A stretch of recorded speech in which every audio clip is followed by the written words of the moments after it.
You know what's wild? That knobby root sitting in your kitchen right now could multiply into pounds and pounds of fresh ginger.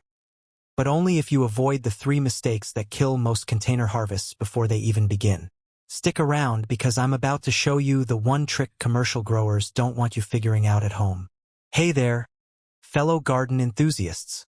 Welcome back to Earthly Gardening, where we prove you don't need deep pockets to grow deep roots. If you're new here, I'm so glad you found us. We're all about practical, budget-friendly gardening that actually works. Today, we're diving into something special, turning a single piece of ginger from your grocery store into a container garden goldmine. Before we get our hands dirty, smash that subscribe button and tap the bell. Also, drop a comment below telling me, have you ever tried growing ginger before? I read every single comment. Alright, let's get into it. Section 1. The Ginger Reality Check. Here's something most gardening channels won't tell you up front. Ginger isn't difficult, but it is particular. And that's actually good news because once you understand what it wants, you're basically guaranteed success. Think about where ginger comes from: tropical forests in Southeast Asia. We're talking warm, humid, shaded environments with rich soil that drains fast. Now, does that sound like a sunny windowsill or a dry apartment? Exactly. This is why so many people fail. They treat ginger like a tomato plant, stick it in full sun, water it randomly, and then wonder why it just sits there doing absolutely nothing for months. But here's the beautiful part. Containers are actually perfect for ginger because you control everything. You become the weather, the soil expert, the shade provider. You're basically playing garden god. And ginger responds beautifully when you get it right. No massive garden needed. No expensive greenhouse required. Just you, a pot, and the right knowledge. Section 2. Choosing your ginger. Let's talk about picking your starter piece. And this is where most tutorials get it completely wrong. They'll tell you to grab any old ginger from the store, but that's like telling someone to adopt any random puppy without checking if it's healthy first. Here's what you need. Plump, firm rhizomes with visible growth buds. Those buds look like little green or yellowish points, almost like tiny eyes staring at you. Each one of those buds is a potential plant, a future stem shooting up toward the light. The more buds you have, the more plants you can grow from a single piece. Avoid shriveled, soft, or moldy pieces like they owe you money because they're already dying and won't give you anything. And here's the secret that changes everything: organic ginger is your best friend. Why? Because conventional ginger from most grocery stores gets treated with growth inhibitors to stop it from sprouting on the shelf. Yeah, they literally spray it with chemicals so it won't do exactly what we want it to do. It's like buying running shoes with cement in them. Organic ginger hasn't been treated, so those buds are ready and willing to grow. Now, if your ginger doesn't have obvious buds yet, don't panic. There's a simple trick. Place it in a shallow dish with just a tiny bit of water, not submerged, just touching the bottom, and leave it somewhere warm like the top of your fridge or near a sunny window for a few days. Those buds will wake up and show themselves. It's like giving your ginger a gentle alarm clock instead of an air horn. You'll see little green or purple tips start poking out, and that's when you know it's game time. Section 3. The container choice that matters. Alright, container selection time, and this is where we separate successful growers from frustrated quitters. Forget those cute little 6-inch pots you see on Pinterest with single ginger pieces looking all aesthetic. Those might look pretty, but they'll severely limit your harvest. Ginger grows horizontally, spreading its rhizomes outward underground like fingers reaching for treasure. It's not like a carrot that grows straight down or a tomato that grows up. It spreads sideways, creating a network of connected rhizomes that all become your harvest. You want a container that's at least 12 inches deep and 16 inches wide. Deeper is fine, but wider is actually more important. Think of it like this. Would you rather sleep in a narrow bunk bed or a spacious king-size mattress? Your ginger feels the same way about space. The wider your container, the more room those rhizomes have to spread, and the bigger your harvest becomes. Material matters too, but not in the way you might think. Plastic, ceramic, terracotta, fabric pots all work beautifully as long as you have one absolutely non-negotiable feature: proper drainage holes. And I mean real drainage holes, not just one sad little opening at the bottom. You want water to flow through freely because ginger roots sitting in water is basically a death sentence. They'll rot faster than fruit salad at a summer picnic. Here's a pro move that'll save you money and boost your results. Use fabric grow bags. You can pick these up for a few bucks online or at any garden center. They're cheap, they're lightweight, they provide excellent drainage, and here's the kicker, they actually air prune the roots. When roots hit the fabric, they stop growing and branch out instead, which encourages more rhizome production throughout the container. More rhizomes equals more ginger equals you absolutely winning at life. Section 4. Soil secrets that triple your harvest.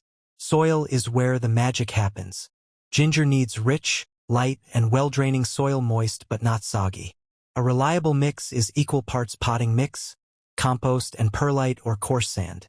The potting mix provides structure, compost adds nutrients, and perlite or sand ensures drainage.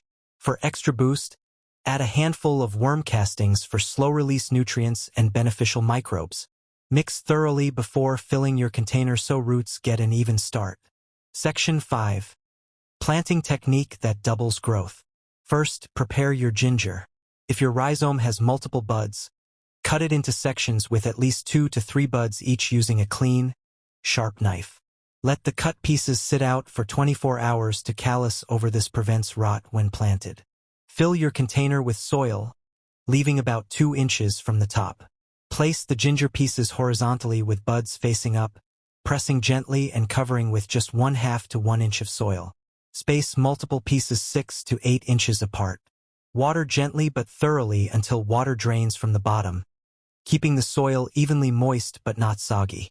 Quick pause right here if you're finding this helpful, and you can already imagine yourself harvesting your own ginger. Show me some love with a thumbs up. It really helps this video reach more gardeners. And seriously, drop a comment telling me what other container crops you want to see us tackle next. Your suggestions literally shape our content, so don't be shy down there. Section 6.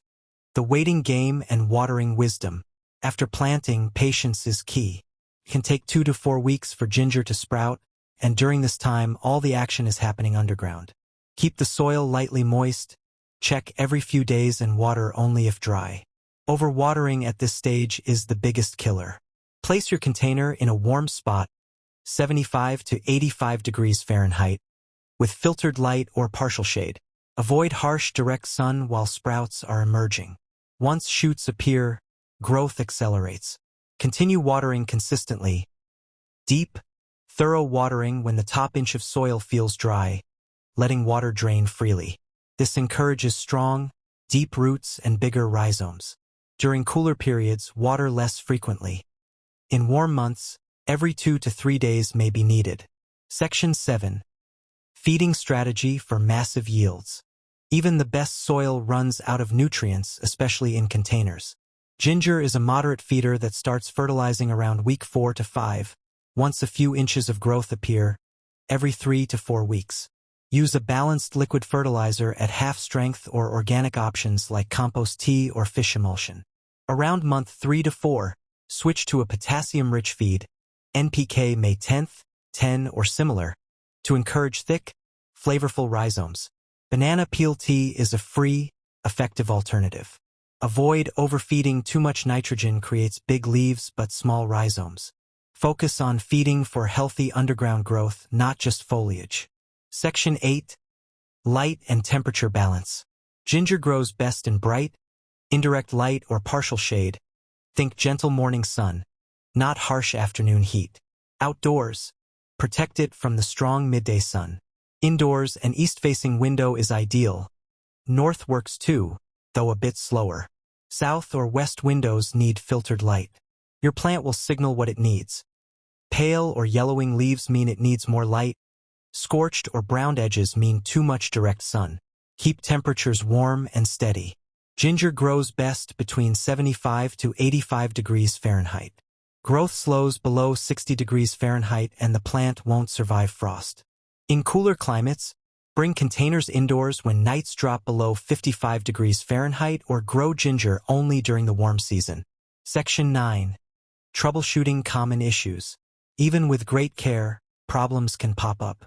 Here's a quick guide to the most common issues. Yellowing leaves. Almost always overwatering or poor drainage. Let the soil dry out more. Clear blocked drainage holes. And lighten your mix with more perlite if it stays soggy. Slow or no growth. Usually caused by cool temperatures or planting ginger without viable buds.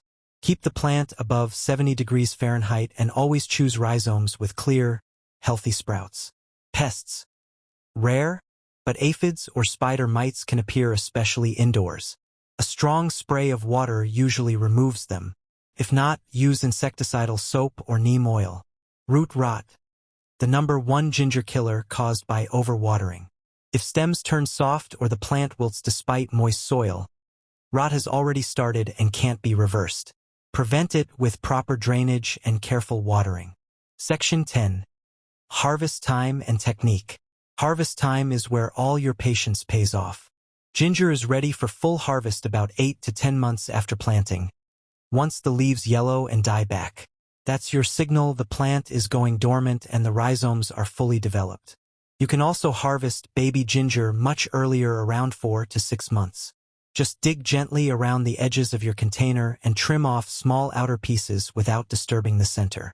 Baby ginger has thin skin, mild sweetness, and doesn't need peeling, so it's perfect for cooking fresh. For a stronger flavor in your main harvest, stop watering 2 weeks before digging. This lets the rhizomes cure slightly and concentrate their oils.